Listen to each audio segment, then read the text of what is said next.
My secure life as a proud provider for my wife and home is increasingly viewed as merely a resource by her influential matriarch, unsettling my foundations. There's a certain kind of quiet satisfaction you feel when you turn the key in the lock of your own front door. It's not just the sound of the deadbolt sliding home, it's the sound of security of accomplishment. For me, that sound was the anthem of my life at 27. Every evening coming home from a long day at work, that click was a reminder of everything I'd built: a home, a life, a future with my wife, Sarah. We'd bought the house 3 years ago, a charming two-story colonial with a big oak tree in the front yard. I was 24, she was 23, and it felt like we were conquering the world. I remember the day we signed the papers. My hand was shaking not from fear, but from the sheer weight of the moment. I'd worked since I was a teenager, saving every dollar for an account I called the future. That account became our down payment, 20% every cent of it earned before Sarah and I even said I do. It was the foundation, literally and figuratively, of the life we were starting together. Sarah was my world. We'd met in college and married a year after graduation, 4 years ago now. She was vibrant and full of life with a laugh that could make you forget all your troubles. She worked part-time in a boutique downtown, a job she enjoyed more for the social aspect than the paycheck, and that was fine by me. I had a good job in finance and I was good at it. I was the provider, the anchor.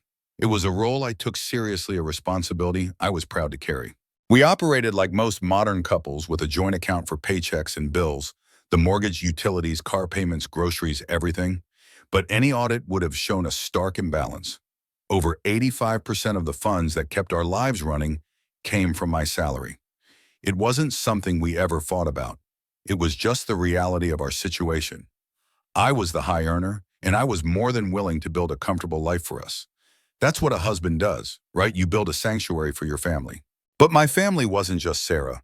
By marrying her, I inherited hers, and the matriarch of the Walker clan, my mother-in-law Carol, made sure I never forgot it. Carol was 51, and she had the kind of unwavering self-assurance that could bend steel. She saw the world in very simple terms, what was best for her and her daughters. And in her eyes, I was less of a son-in-law and more of a resource, a very convenient, high-yield resource. Her influence over Sarah was absolute. Sarah at 26 was a smart and capable woman, but when her mother was in the room, it was like a switch flipped. Her opinions would subtly morph to align with Carol's. Her desires would suddenly mirror whatever her mother had just suggested. Carol was the ventriloquist, and too often Sarah was the doll. I tried to talk to Sarah about it once early in our marriage, suggesting we needed to establish our own family unit with our own boundaries. The conversation did not go well. I was accused of trying to drive a wedge between her and her family, of being controlling. I learned to drop it, to navigate the currents rather than fight them. It was a compromise I made for peace in my home. Then there was Ella, Sarah's younger sister. At 18, Ella was the undisputed princess of the Walker family. She was the golden child, the one for whom the stars were expected to align. Carol and Sarah doted on her, smoothing over every bump in her path, ensuring she never had to face a single hardship. If Ella wanted something, she got it. New phone done. A car for her 16th birthday. Of course, a spring break trip to Cancun with her friends. Have fun, sweetie. It wasn't my money directly paying for these things, but I could feel the gravitational pull. My financial stability was the sun around which their little solar system of wants and needs revolved. Carol made no secret of it. She'd make comments, little jokes that landed with the thud of a threat. We'd be at a family dinner, and I'd mention a successful project at work. Carol would raise her wine glass and say, "That's wonderful, William. See, Sarah, I told you he could afford that new refrigerator you want." She'd say it with a smile, but the message was clear. Your success is our success. Your wallet is our wallet. I tried to see it as a cultural thing, a family that was just very, very close. I told myself that they didn't have the same sense of financial boundaries I was raised with. I'd bite my tongue when Carol would suggest we upgrade our perfectly good car, or when she'd lament how small our guest room was, knowing full well she was the one who used it most often. For Sarah's sake, I played along. I paid for the nice dinners. I bought the expensive Christmas presents. I became the reliable, quiet financial engine that powered not just my household, but the aspirations of my in-laws. Looking back, the signs were all there, like small cracks in a foundation. The way Sarah would talk about our money when she wanted something. But your job, when she talked about the stress and long hours I put in. The way Carol would casually ask about my bonus, her eyes doing quick calculations. The way Ella would breeze into our house, help herself to whatever was in the fridge, and talk about her future plans that always seemed to involve a lifestyle far beyond her own means, with the casual assumption that someone somewhere would just take care of it. I saw it, but I chose to ignore it. I loved my wife, I loved our home, I loved the life I was providing. I thought these were just minor annoyances, the cost of doing business in a family. I believed that when it came to something truly big, something that crossed a line from entitled to truly exploitative, Sarah would stand with me, that she would be my wife first and their daughter second. I thought the foundation we had built, starting with my life savings and cemented with 3 years of my hard work, was strong enough to withstand anything. I had no idea that the biggest test was just around the corner, and I had no idea that the foundation wasn't cracked, it was about to be dynamited. My quiet, satisfying life was about to end, and it would all start, as so many family dramas do, with a piece of mail. The piece of mail wasn't even addressed to our house. It was a digital ghost forward of an email that arrived with a deafening ding on a Tuesday afternoon. I was in my home office finishing up a spreadsheet when my phone lit up with a notification from the family group chat. It was a screenshot from Ella, a crisp, clean letterhead from a prestigious private university, followed by the words, "Congratulations on your acceptance." For a moment, a genuine smile spread across my face. This was it, the big news. 18-year-old Ella was officially college-bound. My wife Sarah was the first to reply, a string of a dozen champagne bottle and confetti emojis. Her mom Carol was next with an all-caps, "I knew you could do it, my brilliant girl." I typed out my own message. "That's fantastic news, Ella. We're all so proud of you. We have to celebrate." And celebrate we did. That night I booked a table at Ella's favorite Italian restaurant, the kind of place with cloth napkins and waiters who grate fresh Parmesan onto your pasta from a giant wheel. The mood was electric. Carol was holding court, telling everyone within earshot that her daughter was going to a top-tier school. Sarah was beaming, looking at her little sister with a mixture of pride and adoration that was almost maternal. Ella herself was glowing, a teenager on the cusp of the rest of her life, soaking in the attention like a flower in the sun. I was happy for them, truly. I bought a round of expensive cocktails. I insisted we get the tiramisu Ella loved. I watched my wife laugh, her face lit up with joy, and I felt that familiar warmth of providing, of being the anchor that made nights like this possible. As I paid the hefty bill, Carol patted my arm. "You're such a good man, William," she said, her voice dripping with sincerity. "So generous. It's wonderful to have a man in the family who can take care of things." At the time, I took it as a compliment. I didn't recognize it for what it was, the priming of a pump. The first tremor hit the next morning. I was making coffee when Sarah came into the kitchen, phone in hand. Her smile from the night before was gone, replaced by a tight, concerned line. "Hey," she said, her voice a little too casual. "Ella got the official welcome packet from the university this morning. The financial aid stuff." "Oh yeah," I said, pouring hot water over the coffee grounds. "Did she get any good scholarships?" Sarah didn't answer right away. She just stared at her screen, swiping. "Well," she hedged, "it's a private school. They're never cheap." I nodded. "True, but every little bit helps. What's the bottom line looking like?" She took a breath. "Well, after the small academic grant they offered her, the tuition bill for the first year is $55,000. The coffee carafe felt heavy in my hand. $55,000. The number just hung in the air between us, obscene and terrifying. I did the math in my head instantly. $55,000 a year for 4 years. That was $220,000. It was more than the down payment I had painstakingly saved for years to buy our house. It was a staggering, life-altering sum of money. "Wow," I finally managed to say, setting the carafe down with a soft clink. That's a lot. What's the plan? Have you guys looked into federal loans? Private loans?" Sarah's eyes flickered away from mine, back to her phone. "Mom's been texting me about it all morning," she said, and that's when I felt the first real chill. It was never just Sarah. It was always Sarah and her mom, a two-person jury that had already reached a verdict. "What's your mom saying?" I asked, trying to keep my voice neutral. "She's just worried," Sarah said, but her tone was defensive. "She's worried about Ella having to take on all that debt. You know how stressful that can be. She thinks it would be a terrible way for her to start her adult life being buried in loans." I could see the path this conversation was taking laid out in front of me, like a railroad track leading straight off a cliff. Nobody wants to be buried in debt, Sarah, I said carefully. But that's what student loans are for. It's an investment in her own future. I had loans. You had loans. We paid them off. It's part of the process. But it doesn't have to be, she said, her voice getting a little sharper. Not for Ella. The implication was so clear, so audacious that I almost laughed. She couldn't possibly mean what I thought she meant. But then I looked at her face, at the stubborn set of her jaw, and I saw her mother's influence written all over it. Carol had been busy. In the 12 hours since our celebratory dinner, she had already planted the seed, watered it with manufactured anxiety, and was now waiting for it to bloom into a full-blown demand. Over the next day, the pressure campaign intensified, but it was all indirect. It was a masterclass in manipulation. I wasn't included in the text chains, but I could feel their effects. Sarah would be on her phone and her mood would visibly sour. She'd sigh dramatically. She'd pace around the living room, nibbling on her thumbnail. "Everything okay?" I'd ask.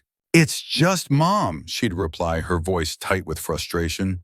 "She's having a complete meltdown about Ella's tuition. She didn't sleep at all last night. She says she feels like she's failed as a parent because she can't just write a check." It was brilliant in a twisted way. Carol was positioning herself as a victim, a helpless mother who only wanted the best for her child. She wasn't asking me for anything directly. She was making Sarah feel the full weight of her despair, knowing that Sarah, her loyal and empathetic daughter, would feel compelled to find a solution. And in their family, the solution to every financial problem had a name: William. I tried to head it off at the pass. That evening, I sat Sarah down on the couch. "Listen," I said gently, "I've been thinking about Ella's tuition. I know it's a huge stressor. How about we help her out? We can give her a gift, say $5,000 to help with books and set up costs for her dorm. A one-time thing to get her started on the right foot." I thought it was a generous offer. It was a significant amount of money, a real tangible helping hand. Sarah looked at me as if I'd offered to give Ella a handful of loose change. $5,000, she repeated, her voice flat. "William, her tuition is $55,000. What is $5,000 going to do?" "It's a start," I said, my own frustration beginning to build. "It's more than most people get. We can help her fill out the loan applications, help her budget. We can support her in smart, responsible ways." "So your answer is to saddle my 18-year-old sister with crippling debt," she said, her voice rising. "The same debt you always complained about having to pay off. You want her to suffer just because you did." The argument was so illogical, so emotionally manipulative, it took my breath away. Suffer going to college isn't suffering, Sarah. And paying for your own education isn't a punishment, it's a responsibility. It teaches you the value of it. "Oh, so now you want to teach her a lesson?" she shot back. "Unbelievable. My family is in crisis. My mother is sick with worry. My sister's dream is on the line, and you want to use it as a teachable moment." She stood up and walked out of the room, leaving me sitting on the couch in stunned silence. The conversation was over. My reasonable, generous offer had been thrown back in my face, twisted into an insult. The battle lines were being drawn, and I was horrified to realize that my wife was standing on the other side. The next 24 hours were a Cold War fought in the trenches of our own home. We spoke only in clipped, necessary sentences. "Did you take the trash out?" "I'm working late tonight." The air was thick with unspoken resentment. I knew that on the other end of Sarah's phone, Carol was fanning the flames, reinforcing the narrative that I was the villain. The selfish husband, the man who was hoarding his money while poor Ella's future hung in the balance. I saw the endgame coming. I knew this wasn't going to be resolved through quiet conversations or reasonable compromise. They had tasted the possibility of a free ride, and they weren't going to let it go. They were consolidating their forces, preparing for a final decisive assault. It came on Thursday evening. I walked in the door from work, and the first thing I noticed was the silence. The television was off. There was no music playing. Then I saw them. Sarah and Carol sitting side by side on the living room couch like a two-person tribunal. Carol's car was in the driveway. It was an ambush. Carol gave me a tight, thin-lipped smile. "William," she said, her voice calm and steady, "we need to talk." Sarah just stared at me. Her arms crossed, her expression a mixture of anger and righteous indignation. She didn't look like my wife anymore. She looked like a soldier, briefed and ready for battle, waiting for her commanding officer to give the order to attack. I put my briefcase down by the door and took a deep breath. The quiet, satisfying life I had built was over. I knew with absolute certainty that whatever happened in this room over the next few minutes was going to detonate the foundations of my marriage. The fuse had been lit 3 days ago. With a college acceptance letter, it had sizzled through 2 days of manipulation and pressure, and the flame was now just inches from the dynamite. I had no idea just how big the explosion was going to be. I nodded slowly, acknowledging the obvious staging of the scene. "Carol," I said, my voice even. "Sarah?" I walked past the couch and into the kitchen, setting my keys on the counter. I opened the fridge and grabbed a bottle of water, the simple act grounding me. I wasn't going to be interrogated in my own home. I turned and leaned against the counter, facing them from my own territory. "You wanted to talk, so talk." Carol took the lead, her voice dripping with condescending patience as if explaining something simple to a child. "William, we feel there's been a misunderstanding. This isn't about you just giving Ella a gift. This is about family stepping up. This is about securing her future." "I offered to help secure her future," I countered calmly. "I offered $5,000 in our help with financial aid and student loans. That offer was rejected." "A lifetime of debt is not a future, it's a prison," Sarah chimed in, reciting a line that I was sure her mother had fed her. "We can prevent that for her. You can prevent that for her." I looked directly at my wife. "With what money, Sarah? Do you have any idea what $55,000 a year actually is? That's over $4,500 a month. That's more than our mortgage. That's a huge portion of my post-tax income." "You make good money," Carol said, waving her hand dismissively. "You can afford it. You just need to adjust your priorities." And there it was, the core of their argument. It wasn't about what was reasonable or fair or even possible. It was about their perception of my money as a communal resource they had a right to allocate. My priorities, my savings, my financial future, none of it mattered. "My priority," I said, my voice hardening slightly, "is the home that Sarah and I are building. Our future, our retirement, maybe one day our own children. My priority is not and has never been to fully fund my 18-year-old sister-in-law's adult life." "So you're saying no?" Carol stated flatly. It wasn't a question. "I'm saying that my final offer was the $5,000. If you want to talk about that, we can, but demanding I pay the full amount, yes, the answer is no." Sarah's face crumpled. It wasn't with sadness, but with fury. She looked at her mother, a silent, desperate communication passing between them. Carol gave a nearly imperceptible nod. It was time for the final move. Sarah stood up. She looked at me, her eyes cold. "I see," she said. "I see how much this family means to you." She took a deep breath, steeling herself. "You either pay for my sister's college or we are getting a divorce." The words hung in the silent room. It was the nuclear option, the final desperate gambit to force my hand. They both stared at me, expecting me to crumble, to beg, to finally cave under the immense pressure of their ultimatum. They expected me to be terrified of losing my wife, my home, the life I had built for the last 4 years. But I wasn't terrified. I felt a strange, chilling sense of calm wash over me. In that one sentence, Sarah hadn't just threatened our marriage. She had revealed its true nature. It was transactional. My value wasn't in my love, my partnership, or my support. It was in my bank account. The love was conditional. The respect was conditional. The entire marriage was conditional on my willingness to be their financial workhorse.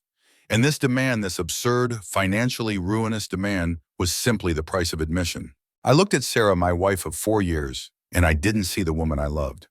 I saw a stranger who viewed me as an obstacle to her family's desires.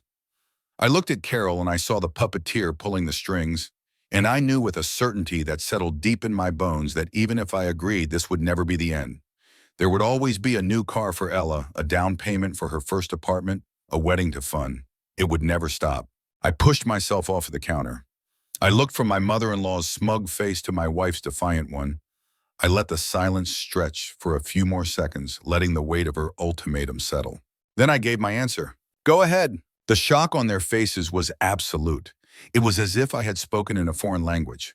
Sarah's mouth opened slightly, but no words came out. Carol's condescending smirk vanished, replaced by a look of genuine disbelief. This wasn't in their script. I was supposed to panic, to plead. I wasn't supposed to call their bluff. I didn't give them a chance to recover. I walked right past them, out of the kitchen and towards the stairs. "William, what are you doing?" Sarah finally managed to stammer. I didn't answer. I just kept walking. I went into our bedroom. My bedroom, I corrected myself internally and pulled my largest suitcase from the top of the closet. I laid it on the bed and opened it. Then I began to pack, methodically, without anger or frantic energy. I folded my shirts, I rolled my socks, I gathered my toiletries from the bathroom. Each item I placed in the bag felt like reclaiming a piece of myself. I could hear them downstairs, their voices now a frantic, hissing whisper. The hunter had become the hunted, and they had no idea what to do. A few minutes later, Sarah appeared in the doorway. "What are you doing?" she asked again, her voice now laced with a tremor of panic.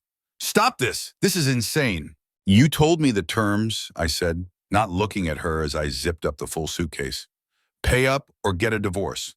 I'm choosing divorce. You made the choice very clear." "I didn't mean it," she cried, the lies sounding hollow and unconvincing. "Yes, you did," I said, finally turning to face her.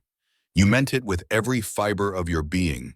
You and your mother sat down there and decided that my life's work was worth less than your sister's tuition. You decided that threatening to end our marriage was a fair negotiating tactic. The only thing you didn't plan for was me agreeing with you." I grabbed my laptop bag and my briefcase. I walked towards the door. She stood in my way. "William, please," she begged, tears now streaming down her face. "Don't do this. We can talk about it." "No," I said, my voice devoid of all emotion. "The time for talking is over. You gave me an ultimatum, Sarah, and an ultimatum is not the beginning of a conversation. It's the end of one." I gently but firmly moved her aside and walked out of the room. I went down the stairs, suitcase rolling behind me. Carol was standing at the bottom, her face pale. I walked right past her to the front door and didn't look back.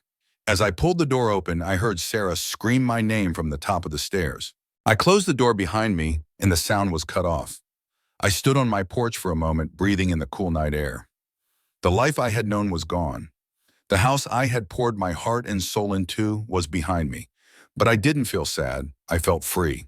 The very next morning, I was in the office of the best divorce lawyer I could find. I laid everything out for him: the 4-year marriage, the constant financial pressure from my in-laws, and the final absurd demand for $55,000 a year, followed by the divorce ultimatum. He listened patiently, nodding. "Okay," he said when I was finished. "Let's talk about assets, the house." This was where I laid my trump cards on the table. "We bought the house 3 years ago," I explained. "The 20% down payment came entirely from my savings, money I had in an account before I ever met Sarah." I handed him the bank statements from 4 years ago, showing the account balance and the wire transfer to the escrow company. His eyebrows shot up. "This is excellent. Premarital assets used for a marital purchase. We can argue for that to be returned to you off the top." "There's more," I said. I handed him a folder containing a detailed breakdown I had spent all night preparing. I had spreadsheets.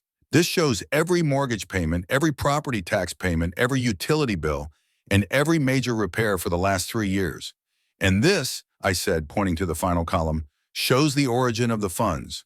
Over 85% of all money used to pay for and maintain that house came directly from my salary." The lawyer leaned back in his chair, a slow smile spreading across his face. "Mr. Stewart," he said, "your wife and her mother made a very, very expensive mistake." The divorce proceedings were brutal but swift. Sarah's lawyer tried to argue for half of everything, claiming the house was a marital asset to be split down the middle. But my evidence was irrefutable. The paper trail was perfect. The judge saw exactly what had happened. My premarital down payment was credited back to me before the division of assets even began. Then, given the overwhelming and documented disparity in financial contribution to the home, the judge awarded me a significantly larger portion of the remaining equity. When all was said and done, Sarah was forced to buy me out. To do so, she and her parents had to take out a massive loan against the house, the very asset they had tried to leverage against me. She got to keep the house, but she was now shackled to a mortgage she could barely afford. And Ella, she didn't go to her dream college. Without my $55,000, they couldn't make it work. She ended up at a local community college living at home. The grand future they had planned for her, funded by me, had evaporated overnight. My victory wasn't loud. It wasn't about revenge. It was the quiet, profound satisfaction of closing a door on a life that would have slowly bled me dry. I took my settlement and bought a smaller place for myself, a place that was truly mine. I rebuilt my savings. I rediscovered hobbies I'd let slide. I found peace in the silence of my own home. A silence no longer filled with unspoken resentment and entitlement. I learned the hardest lesson of my life in that living room. I learned that some people don't see you as a partner, they see you as a resource. And the moment that resource runs dry or simply says no, so does their love. Walking out that door wasn't the end of my life. It was the beginning of it. I had lost a wife and a house, but I had gained something far more valuable: my freedom, my future, and my self-respect. And that was a trade I would make again in a heartbeat.